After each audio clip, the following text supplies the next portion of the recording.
नमस्कार, मेरा नाम दीपक सारस्वत है और आप देख रहे हैं ब्रज की आवाज। जैसा कि हमने आपको पहले बताया, पहले वीडियो में जो चीजें बताई, आज उसी को लेकर के आगे की। आजकल आप देख रहे होंगे सोशल मीडिया पर आरक्षण को लेकर के बड़ी बहस छिड़ी हुई है कि स्वर्ण जाति अर्थात जनरल कैटेगरी को 50.5% आरक्षण मिला हुआ है और जातियों को कम आरक्षण मिला हुआ है। तो मैं आपको बता दूं कि आरक्षण का मतलब पहले तो समझने की कोशिश करें। आरक्षण होता क्या है? क्योंकि सबसे बड़ी चीज है ज्ञान का होना, और जब ज्ञान नहीं होता है तब इस तरह की भ्रांतियां फैलती हैं और उससे द्वेष बढ़ता है, और द्वेष जब बढ़ता है तो आपस में मनमुटाव, और मनमुटाव से विघटन की स्थिति बनती है, जिससे हमारा देश कमजोर होगा न कि मजबूत होगा। अगर हमें अपना देश मजबूत करना है तो हमें ज्ञान अर्जित करना होगा। जैसा कि आप देख भी रहे होंगे कि आजकल यूजीसी जब से आया है तब से एक अलग ही माहौल समाज का और सोशल मीडिया का हो गया है। जिनको काम धंधा करना है वो अपने काम धंधे में लगे हुए हैं, लेकिन जो राजनीतिक लोग हैं वो अपनी राजनीति चमकाने में लगे हुए हैं, और हर जाति का नेता अपनी अपनी जाति के लोगों को समझाने में लगा हुआ है कि इसके फायदे क्या है। अब मैं आपको कुछ फायदे और नुकसान दोनों बता देता हूं और फिर आरक्षण पे आऊंगा। यूजीसी जो कानून है, यूनिवर्सिटी रेगुलेशन, जो आया है, ग्रांड रेगुलेशन, इसका एक इफेक्ट है। इसमें दिया कि एससी, एसटी, ओबीसी के जो छात्र हैं, अगर उनके साथ कोई भेदभाव होता है या उनकी जाति के नाम से, उनके जन्म के स्थान के नाम से, या किसी भी तरह से कोई उनके ऊपर आरोप प्रत्यारोप लगता है, कोई उनके ऊपर कुछ इस तरह के शब्द बोले जाते हैं, तो वो जैसे एससी, एसटी, ओबीसी का जो केस है कि एससी एसटी का 2 मिनट में केस हो जाता है, चाहे कोई कुछ कहे या नहीं कहे, उसी तरह से इसमें भी प्रावधान है कि आप से कोई कुछ कहता है तो आप जाकर के सीधी कंप्लेंट कर देंगे। कोई नहीं भी कहता है तब भी आप कर सकते हैं। एक कानून आया था 1992 में, वक्फ बोर्ड। वक्फ बोर्ड जब बनाया गया था तो वक्फ बोर्ड में प्रावधान था कि आप अपनी जमीन संरक्षित कर सकते हैं। इसी तरह से ये यूजीसी कानून है, उसी तरह से वक्फ बोर्ड आया था। वक्फ बोर्ड जो आया था वो मुसलमानों का था, और उनके लिए ये राइट दिया गया था कि आप अपनी जमीन संरक्षित कर सकते हैं, जिस तरह से ये यूजीसी में कि आप अपने आप को सुरक्षित कर सकते हैं। उस टाइम कहा गया था कि ये अपनी जमीन सुरक्षित करेंगे और उसके बाद ये अपने जमीन को जहां भी दान कर सकते हैं, वक्फ कर सकते हैं, दान कर सकते हैं। अब इसमें कहा कि सब आपके साथ कोई अत्याचार होता है तो आप इसके तहत कंप्लेंट कर सकते हैं। ऑलरेडी यूजीसी एक कानून पहले से ही यूनिवर्सिटियों में चल रहा है, और उसका कार्य है कि अगर यूनिवर्सिटी में किसी तरह का भेदभाव या कुछ भी होता है तो उसके तहत आप कंप्लेंट कर सकते हैं। कोई भी छात्र हो जिसके भी साथ अन्याय हो रहा है वो अपनी कंप्लेंट कर सकता है। लेकिन इसमें एससी, एसटी, ओबीसी सिर्फ स्पेशल कर दिया कि अन्य जातियां ऑलरेडी दोषी। उसका रीजन दोषी क्यों हुई? आप सब जो लोग ब्राह्मणों को आजकल गाली बहुत दे रहे हैं। आप देखिए, मनुवाद की कब्र खुदेगी, ब्राह्मणों की कब्र खुदेगी, आप यूरेशिया चले जाओ, आप फलाना चले जाओ, इस तरह के वर्ड बोले जा रहे हैं कि आपका डीएनए विदेशी है, आप फलाना है। पहली चीज तो मैं इतना बता दूं आप लोगों को, हिंदुस्तान ही नहीं अपितु पूरे वर्ल्ड में अगर डीएनए टेस्ट किए जाएंगे तो सबके इक्वल डीएनए निकलेंगे कहीं ना कहीं। क्योंकि जो सृष्टि की रचना हुई, वो सृष्टि की रचना जब वैदिक काल में हुई, वैदिक काल से पहले हुई, हड़प्पा सभ्यता और जाने कौन कौन सी सभ्यताएं गई, उन सभी सभ्यताओं में कहीं ना कहीं उन्हीं से ही यह पूरी सृष्टि बढ़ती चली गई, धीरे धीरे अपने अपने सिस्टम बनते चले गए। अगर सिस्टम के बारे में कहोगे तो आप कमेंट में बताएं, मैं हर चीज के बारे में बता दूंगा।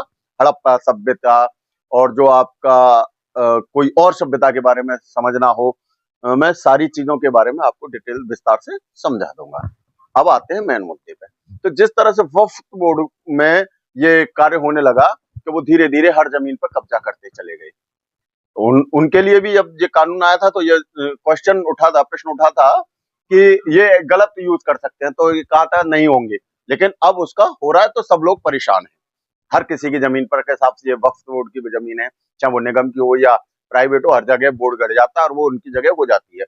तो क्या गारंटी है, क्योंकि उसमें किसी और समुदाय या और जाति का बंदा नहीं है और आपको अपनी समस्या वहीं लेकर जानी पड़ेगी। अब वो जो कहेंगे वो मानना पड़ेगा आपको।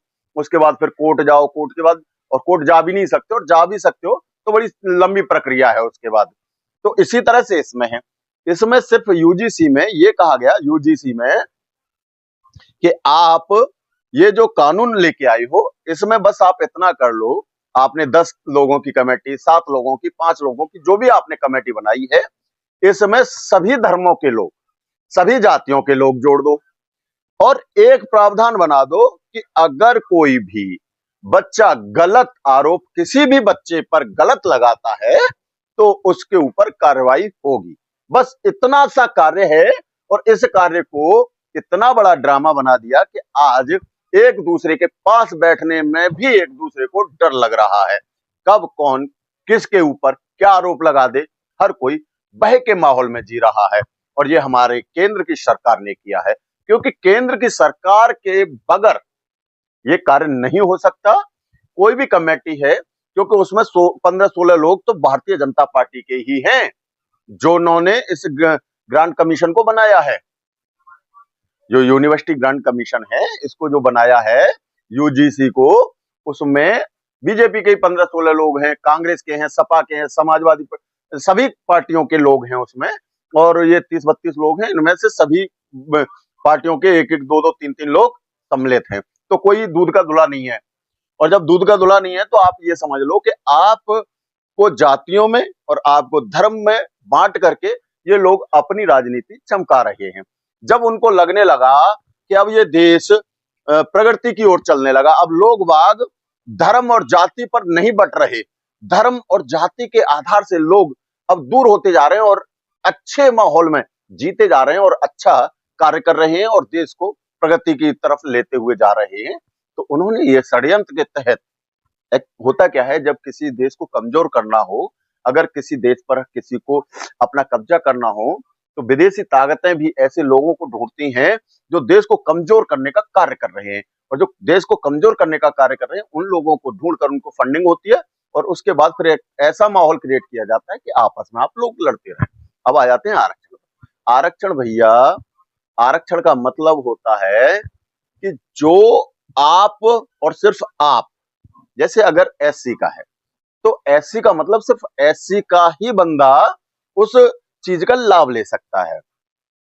जैसा कि मान लीजिए कृष्ण कुमार वर्मा जी हैं, कृष्ण कुमार वर्मा जी एससी से आते हैं, और कृष्ण कुमार एक शर्मा जी हैं, मैं क्योंकि एक ही नाम लूंगा मैं पूरे उसमें, उनका बस पीछे का टाइटल बदलूंगा, ठीक है। और एक कृष्ण कुमार चौधरी हैं, वो ओबीसी से आते हैं। एक कृष्ण कुमार एससी से आते हैं। अब जो कृष्ण कुमार हैं जो एससी के हैं, तो वो एससी, एसटी, ओबीसी, ठीक है ना, एससी, एसटी, ओबीसी। जब एससी के हैं तो वो एससी में ही रहेंगे, और अगर जरूरत पड़ी उनको तो वो जनरल कास्ट का, जो जनरल का मतलब जो एक कॉमन सभी जातियों के लिए 50.5% का जो आरक्षण है उसमें भी हिस्सा ले सकते हैं। अब एससी का वो भी बंदा किसी भी उसमें ले सकता है, और अपना तो है ही है। ऐसे ही ओबीसी का है कि जो ओबीसी में आरक्षित है कि 10 सीट है साहब किसी भी चीज की, अब वो 10 सीट तो आरक्षित है ना, उन 10 सीटों पर सिर्फ और सिर्फ ओबीसी का ही बंदा बैठ सकता है। ऐसे ही वो जो 10 सीट एससी के लिए हैं, वो 10 सीट सिर्फ एससी का ही बंदा बैठ सकता है, और जो 10 सीटें एससी के लिए हैं वो एससी का ही बंदा बैठेगा। एससी, एसटी और ओबीसी तीनों में सिर्फ अगर 10-10 सीटें हैं, जैसे किसी चीज में 50 सीटें आई और 50 सीटों में कहा कि 10 सीट एससी की, 10 ओबीसी की, 10 एसटी की, तो 10-10 सीट तो वो फुल हो गई कि 10 सीट ये सिर्फ इन्हीं लोगों को मिलनी है। एससी का है तो एससी वाले को ही मिलेंगी, ओबीसी का है तो ओबीसी वाले को मिलेंगी, एसटी का है तो एसटी वाले को ही मिलेंगी। अब रह जाती हैं 20 सीटें। अब 20 सीट जो रह जाती हैं वो जनरल कास्ट। ये गलत फहमी है, ये गलत फहमी है। उन 20 सीटों पर भी, चाहे एससी का हो, एसटी का हो, ओबीसी का हो, अति पिछड़ा हो, कोई भी उन 20 सीटों पर अपना अधिकार कर सकता है। बस उसके लिए एक ही काम है कि उसको फाइट करनी पड़ेगी। उन 20 सीटों को जीतने के लिए आपको अच्छे मार्क्स लाने पड़ेंगे, अच्छी एजुकेशन करनी पड़ेगी। वहां आपको बस, आपको अगर जैसे 200 नंबर लाने हैं, 200 नंबर पर अगर आपको वो सीट है तो आपको उसमें 200 ही लाने पड़ेंगे। या जो कोटे की जो सीटें होती हैं वह आपको हो सकता है 150 पे मिल जाए, वो 100 पे भी मिल जाए। तो इस तरह से आरक्षण होता है। आरक्षण अर्थात सिर्फ और सिर्फ आपके लिए। तो जो आप लोग हल्ला करते हैं ना कि 50.5 जनरल वालों को मिला हुआ है, उसमें ये है वो, भैया जनरल वालों का आरक्षण फिक्स नहीं है और ना उनके लिए कोई आरक्षण जैसी चीज। जो 50.50 है वो आरक्षण नहीं है, नहीं है, नहीं है। कहीं भी अगर लिखा हुआ हो कि 50.50 स्वर्ण या जनरल कास्ट के लिए है, तो गारंटी दे रहा हूं, ना संविधान में लिखा मिलेगा आपको, न कहीं भी, न किसी क्लॉज में मिलेगा ये आपको। तो इस गलतफहमी को दूर कर दो कि ब्राह्मणों को या उच्च जातियों को आरक्षण मिलता है। ये जो ईडब्ल्यूएस अभी स्टार्ट हुआ है, तो ईडब्ल्यूएस सिर्फ और सिर्फ ऐसे गरीब तबके के, वो किसी भी वर्ग के हो सकते हैं, ये भी याद रखिएगा। ईडब्ल्यूएस जो दिया गया है वो किसी भी वर्ग के जो कमजोर छात्र हैं उनके लिए है। तो कृपया इतना ध्यान दीजिए महोदय कि आरक्षण के नाम पर आपसी भाईचारा खत्म न करो। किसी भी विदेशी ताकत को अपने देश में हावी मत होने दो, क्योंकि आपके देश को कमजोर करने के लिए हर कोई बैठा हुआ है और आप उसको मौका दे रहे हो। तो मेरा सभी भाइयों से निवेदन है, थोड़ा सा ज्ञान अर्जित करो। और डॉक्टर भीमराव अंबेडकर की जब बात आती है ना, तो अब सुनिएगा। डॉक्टर भीमराव रामजी अंबेडकर, उनका एक कहना था कि पढ़ोगे, ज्ञान लोगे, अगर ज्ञान हासिल कर लोगे तो शेरनी का दूध होता है। ज्ञान पढ़ा लिखा बच्चा शेर की तरह दहाड़ता है। तो शेर की तरह तो तब दहाड़ोगे जब आपको ज्ञान होगा। अभी मैं कुछ वीडियोस देख रहा था, तो कुछ छोटे छोटे बच्चे थे, high school, inter, 11th 12th और इंटर के, हाई स्कूल के, इस तरह के बच्चे थे। 6 के, 7 के, 8 के, 9 के, 10 के, 11 के, 12 के। तो उन बच्चों से वो पत्रकार पूछ रहे थे कि भाई आप इस तरह से स्कूल से क्यों जा रहे? तो बोले अरे कौन रोज रोज पढ़ने आए। ये मानसिकता हमारे बच्चों की हो चुकी है। तो हमें ये लड़ाई झगड़ा छोड़ करके हमें अपने बच्चों पर ध्यान देना है और उन बच्चों को हमें नॉलेज देनी है कि भाई आपको पढ़ना है, ज्ञान अर्जित करना है। क्योंकि अगर आप ज्ञान अर्जित नहीं करेंगे, ना आप शेर बनेंगे, सिर्फ आप सियार बन के रह जाएंगे और दहाड़ना तो दूर, आपको बिल्ली और चूहे ही खा जाएंगे।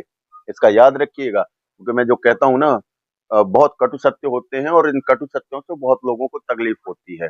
लेकिन मेरा कहना है, आप ज्ञान अर्जित कीजिए, पढ़िए, लिखिए। आज हम बता रहे हैं, हमने जब एजुकेशन हासिल की थी, हमारे साथ बहुत सारी लोग पढ़ते थे। हमने तो कभी भेदभाव नहीं सीखा गांव में, न देखा हम लोगों ने। हमारे गांव में है, बहुत लोग रहते हैं, हमारे और पास के गांव में रहते हैं, आज भी वो हमें इज्जत करते हैं। एजुकेटेड बंदे हैं, पढ़े लिखे बंदे हैं, क्या उनको ज्ञान नहीं था? क्या वो हमें कभी ये जो कि ब्राह्मणवाद, फलानावाद, अरे भैया दूसरों को गाली देने से अगर आप उच्च वर्ग के बन जाते हो और आपको, क्योंकि मैं अब जो कल वीडियो लेके, अब जो आप नेक्स्ट वीडियो होगी उसमें यही चीज लेके आऊंगा। आप लोग गाली देने से अगर उच्च वर्ग के बन सकते हो, गाली देने से अगर आप समाज में ऊंचा ओहदा ला सकते हो, आपकी जाति खत्म हो सकती है, तो मैं आपके लिए लाउड स्पीकर लगवा दूंगा। सुबह से शाम तक गाली बको और आप उच्च वर्ग के बन जाओ। मेरा खुला चैलेंज है कि आप सुबह से शाम तक गालियां दे दे करके, अगर आपके बच्चों का उद्धार होता है, आपके बच्चे पढ़े लिखे बन सकते हैं, आपके बच्चे अगर एजुकेटेड बन सकते हैं, आपके बच्चे अगर नौकरी पेशा वाले बन सकते हैं गाली दे करके, आपके बच्चे अगर गाली दे करके एजुकेशन में टॉप कर सकते हैं, आपके बच्चे अगर व्यवसाय कर सकते हैं गाली दे करके, आपके बच्चे वैज्ञानिक बन सकते हैं, साइंटिस्ट बन सकते हैं, आपके बच्चे इसरो में जा सकते हैं, आपके बच्चे विदेश जा सकते हैं अगर गाली दे करके, तो मैं कहूंगा कि मेरे पास आ जाइए महोदय, और मैं आपको 10-20 माइक दिलवा दूंगा। सुबह से शाम तक गालियां दो और अपने बच्चों का भविष्य उज्जवल करो। गाली देने से अगर भविष्य उज्जवल होते तो सुबह से शाम तक जो भिखारी है ना, वो गाली बकते रहते हैं लोगों को, दारूबाज नशेबाज जो लोग गाली बकते हैं, वो आज कहीं से कहीं हो गए होते। तो गालियों से सिर्फ और सिर्फ आपकी ये पता चलती है कि आपकी मानसिकता क्या है।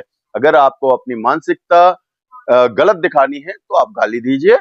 हम आपका स्वागत करते हैं कि आप इसी तरह से अपने बच्चों का भविष्य बिगाड़ते रहिए, और जिनको अपने बच्चों का भविष्य बिगाड़ना है वो मुझसे माइक ले जाएं, बड़े लाउड स्पीकर दिलवा दूंगा, लेकिन उनको सुबह से शाम तक सिर्फ और सिर्फ गाली बकनी है।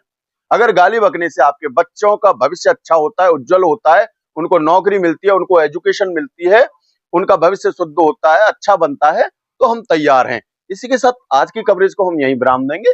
कल कुछ और ज्ञान की बातें लाएंगे। इसी के साथ राधे राधे, जय श्री कृष्णा। और हाँ, एक चीज और बताएं, अभी हम आपको भगवान के ऊपर भी कुछ चीजें बताएंगे। लोग कहते हैं ना कि भगवान नहीं है, भगवान कहाँ है, कैसे है, वो भी बताएंगे। जय हिंद, जय भारत, राधे राधे।